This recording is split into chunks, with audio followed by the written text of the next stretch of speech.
കൂടുതൽ വാർത്തകളും വീഡിയോകളും കാണാൻ ഈ ചാനൽ സബ്സ്ക്രൈബ് ചെയ്യുക. കൂടെ ബെൽ ബട്ടൺ അമർത്തുക. നമസ്കാരം.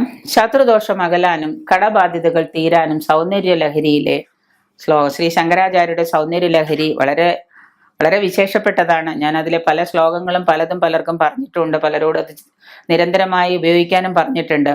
ശ്രീ ശങ്കരാചാര്യരുടെ സൗന്ദര്യ ലഹരി ശ്ലോകങ്ങൾ ദിനവും പാരായണം ചെയ്യുന്നതിലൂടെ മനുഷ്യരുടെ തീരാ ദുഃഖങ്ങളും കടബാധ്യതകളും അകലാനും ശത്രുദോഷം മാറാനും ഒക്കെ സഹായിക്കുന്നു എന്ന് നമുക്കറിയാം. ഈ ശങ്കരാചാര്യരുടെ ഈ സൗന്ദര്യ ലഹരി നിങ്ങൾ ഓരോ ശ്ലോകങ്ങളും ഇത്ര തവണ എന്ന് പറയുന്നത് അതുപോലെ തന്നെ നിങ്ങൾ നിരന്തരം അതിനെ കാത്തു സൂക്ഷിച്ച് പാരായണം ചെയ്ത് പോന്നാൽ തീർച്ചയായിട്ടും നമ്മൾ ആഗ്രഹിക്കുന്ന തലത്തിലേക്ക് എത്തിപ്പെടാൻ പറ്റും. അത് ഉറപ്പാണ്. നമ്മൾ സ്ത്രീകൾ അത് ചെയ്തു നോക്കുക. പരീക്ഷിക്കാൻ വേണ്ടിയിട്ടല്ല, വിശ്വാസത്തോടെ ഭയഭക്തിയോടെ നിങ്ങൾ ചെയ്തു നോക്കുക. തീർച്ചയായിട്ടും അതിന് ഫലം കിട്ടും. സൗന്ദര്യ ലഹരിയിലെ 23-ാമത്തെ ശ്ലോകം ത്വയാഹൃത വാമാ വപൂര പരിതൃപ്തനെ എന്ന് തുടങ്ങി കുടിലാശശി ചൂടോല മുകുടം എന്ന ശ്ലോകം കടബാധ്യത തീരാനും ഒഴിവാക്കുന്നു. 23-ാമത്തെ ശ്ലോകം എടുത്താൽ മതി. സൗന്ദര്യ ലഹരി എടുത്തിട്ട് 23 എന്ന നമ്പർ കാണുന്ന 23-ാമത്തെ ശ്ലോകം 4 വരിയാണ്. ആ 23-ാമത്തെ ശ്ലോകം എടുത്തിട്ട് നിങ്ങൾ 36 തവണ എല്ലാ ദിവസവും അങ്ങ് പാരായണം ചെയ്തോളാം.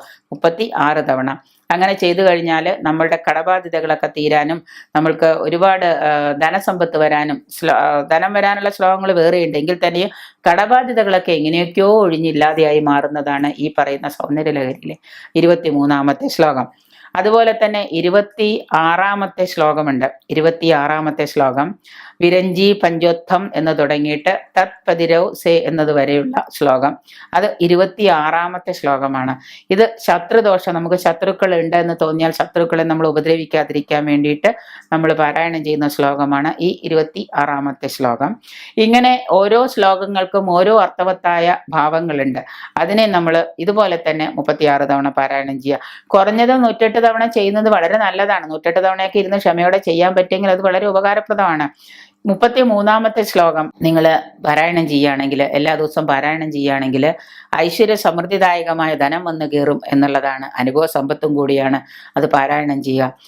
ഇങ്ങനെ ഓരോ ശ്ലോകത്തിനും ഓരോ അർത്ഥവത്തായ കാര്യങ്ങൾ ഉള്ളത് കൊണ്ട് തന്നെ നമ്മൾ ഇതിനു മുമ്പ് പറഞ്ഞിട്ടുണ്ട്, കേസ് കാര്യങ്ങളൊക്കെ മാറാൻ വേണ്ടിയിട്ട് സൗന്ദര്യ ലഹരിയിൽ ജപിക്കേണ്ട ശ്ലോകം 76-ാമത്തെ ശ്ലോകം 38 തവണ. അതുപോലെ ഈ 33-ാമത്തെ ശ്ലോകം നിങ്ങൾ എല്ലാ ദിവസവും 36 തവണ ജപിച്ചു കഴിഞ്ഞാൽ, പാരായണം ചെയ്ത് കഴിഞ്ഞാൽ നമുക്ക് ധനധാന്യ സമ്പത്ത് വന്നുകൊണ്ടിരിക്കും. കടം മാറാനുള്ളത് ജപിച്ചാൽ കടങ്ങൾ ഒഴിഞ്ഞുകൊണ്ടിരിക്കും. ഭർത്താവിന്റെ മദ്യപാനം മാറാനുള്ളതാണെങ്കിൽ അത് അങ്ങനെ ഓരോന്നിനും നമ്മുടെ സൗന്ദര്യ ലഹരി. അപ്പോൾ ഒരിക്കലും സൗന്ദര്യ ലഹരി ഒരു ബുക്ക് വാങ്ങി വയ്ക്കുക. അതിൽ ഓരോ മന്ത്രങ്ങൾക്കുള്ള ശക്തിയും ഇതും നമ്മൾ പറഞ്ഞു തരാം. എന്നിട്ട് നിങ്ങൾ നിങ്ങളുടെ ജാതകവും കൂടെ പരിശോധിച്ച് നിങ്ങളുടെ കഷ്ടകാലത്തിനുള്ള ദുരിത നിവാരണങ്ങളും കൂടെ വരുത്തി നിങ്ങൾക്കുള്ള സമയദോഷവും കൂടെ ഭംഗിയാക്കി കഴിഞ്ഞാൽ, സമയദോഷത്തിലുള്ള ആ ദോഷങ്ങളും കൂടെ മാറ്റിക്കഴിഞ്ഞാൽ തീർച്ചയായിട്ടും ഈ പറയുന്ന ഗുണഗണങ്ങൾ നിങ്ങളുടെ ജീവിതത്തിൽ നിങ്ങൾക്ക് നേടിയെടുക്കാൻ സാധിക്കും. സാധാരണ ഒരു മനുഷ്യൻ വിചാരിച്ചു കഴിഞ്ഞാൽ നേടിയെടുക്കാൻ പറ്റുന്ന ഗുണഗണങ്ങളേ ഉള്ളൂ. ഇത് ഈ പാരായണം കൊണ്ടും നാമജപം കൊണ്ടൊക്കെ നമുക്ക് സാധിക്കുന്നതാണ്. അതിനെ ഏതെങ്കിലും തരത്തിൽ നമ്മളിലെ ചക്രാസ് ഉണർന്നു കഴിഞ്ഞാൽ തന്നെ നമുക്ക് ഒരുപാട് ഗുണനേട്ടങ്ങൾ വരും. അതിന് ബ്ലോക്കായി കിടക്കുന്നത് കൊണ്ടാണ് നമുക്ക് ജീവിതത്തിൽ ഒരു ഉയർച്ചയില്ലാത്തത്. അപ്പം അതുകൊണ്ട് ഈ പറയുന്ന സൗന്ദര്യ ലഹരി വാങ്ങി വയ്ക്കുക. അതിനെ നമ്മൾ വേണ്ട രീതിയിൽ പാരായണം ചെയ്യുക. ഓരോ ശ്ലോകങ്ങൾക്ക് ഓരോ കാര്യങ്ങളാണ് സാധിക്കുന്നത്, ഉദ്ദിഷ്ട കാര്യങ്ങളാണ്. അതിനെ അതേ രീതിയിൽ നമ്മൾ കൊണ്ടുപോവുക.